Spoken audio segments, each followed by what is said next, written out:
दोस्तों, कोई आपके पास आता है और बोलता है कि मैं 1950 से टाइम ट्रेवल करके आपके पास आया हूं, तो आपको कैसा फील होगा? शायद आप उसको पागल समझोगे। ऐसा ही एक इंसिडेंट होता है 2006 में, जब सर्जेई पोनेमारन को कीव शहर में, यूक्रेन की राजधानी कीव शहर में आता है और वो बोलता है सबसे कि मैं टाइम ट्रेवल करके आया हूँ। उसके पास पुराने कपड़े थे, ओल्ड फैशन के उसने कपड़े पहने हुए थे, गर्दन में एक पुराना कैमरा लटका हुआ था, अजीब गरीब उसकी हरकतें थी। लोग कह रहे थे ये बंदा तो पागल है, लेकिन लोगों को ये नहीं पता था वो सच में ही टाइम ट्रेवल करके आया था। लेकिन इसके बाद जो होता है वो अपने आप में एक स्टोरी थी। इस स्टोरी को मैं आपको सुनाने जा रहा हूँ। बहरहाल पुलिस उसको पकड़ के ले जाती है और उससे पूछताछ करना स्टार्ट करती है। पूछताछ के बाद उससे उसकी आईडी मांगी जाती है। आईडी में जैसे ही उसका देश देखा जाता है, पुलिस शॉक्ड हो जाती है, क्योंकि उसकी आईडी में जो देश मेंशन था वो एग्जिस्ट ही नहीं करता था। उस आईडी में जो देश था वो सोवियत यूनियन था, जो कि 1991 के बाद रशिया बन चुका था। यूक्रेन उस समय सोवियत यूनियन का पार्ट था, इसलिए उसकी आईडी में शायद सोवियत यूनियन लिखा था, क्योंकि वो कह रहा था कि वो टाइम ट्रेवल करके आया था। लेकिन अजीबोगरीब ये नहीं था कि उसके में सोवियत यूनियन था। अजीबोगरीब ये था कि उसकी जो डेट ऑफ बर्थ थी वो 1932 लिखी हुई थी।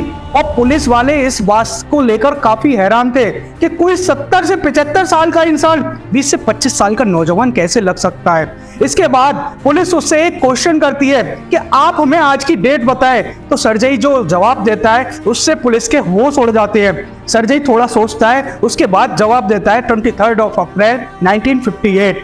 पुलिस उसको पागल घोषित कर देती है और एक मेंटल हॉस्पिटल में शिफ्ट कर देती है, जहां डॉक्टर उसकी मेंटल हेल्थ का चेकअप करते हैं और उससे क्वेश्चन करते हैं कि आप 1958 से 2006 में कैसे आ गए। तभी वो आंसर करता है कि वो उस दिन अपनी गर्लफ्रेंड के साथ कीव शहर को घूमने के लिए निकला था। तभी वो उससे गायब हो जाता है। लेकिन उसके पास जो सामान था, कैमरा में रोल हो, उसको चेक करते हैं। डॉक्टर जब चेक करते हैं तो जो रोल उसमें पड़ा होता है वो 1972 में कंपनी उसको डिसकंटिन्यू कर चुकी थी।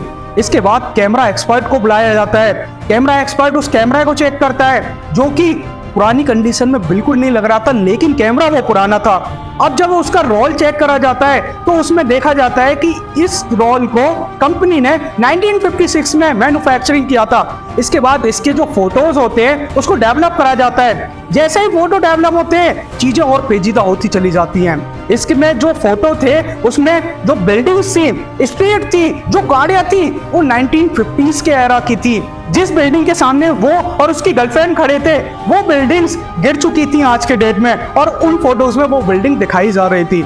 इसके बाद डॉक्टर उसका और चेक करते हैं और उससे क्रॉस क्वेश्चनिंग करते हैं। डॉक्टर एक कंफ्यूजन में आ जाते हैं कि ये कैसे हो सकता है। जैसे ही कंफ्यूजन इनका स्टार्ट होता है, डॉक्टर इस नतीजे पे पहुंचने ही वाले थे कि सर्जेई रूम के बाहर जाता है और आज तक कभी वापस नहीं आया और कोई भी सबूत अपने साथ छोड़ के नहीं गया।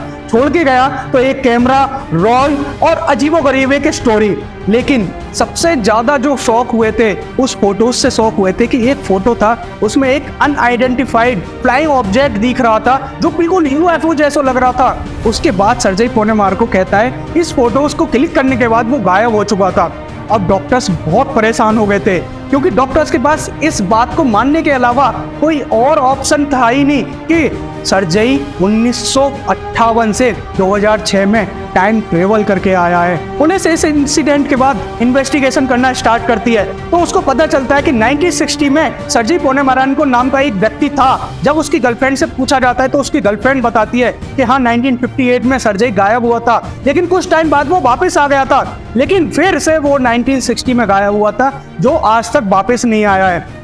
आपको मैंने जो स्टोरी बताई है, आप क्या सोचते हैं इस बारे में? आप मुझे कमेंट सेक्शन में बता सकते हैं और एक हेल्थी डिस्कशन कर सकते हैं। लेकिन जो मैंने आपको आज स्टोरी सुनाई है, ये यूक्रेन के एक टीवी शो पर दिखाई गई थी और काफी वायरल भी हुई थी। अब मुझे नहीं पता ये स्टोरी सही है या ये टीआरपी स्टंट है। इसके बारे में हम नेक्स्ट वीडियो में डिस्कस करेंगे। टिल दैट आप चैनल को सब्सक्राइब कर सकते हैं, लाइक कर सकते हैं, इस वीडियो को अपने फ्रेंड के साथ शेयर कर सकते हैं, फैमिली के साथ शेयर कर सकते हैं और उन लोगों के साथ शेयर कर सकते हैं जो टाइम ट्रेवल पर जरा भी बिलीव करते हैं। Thank you so much. जय हिंद।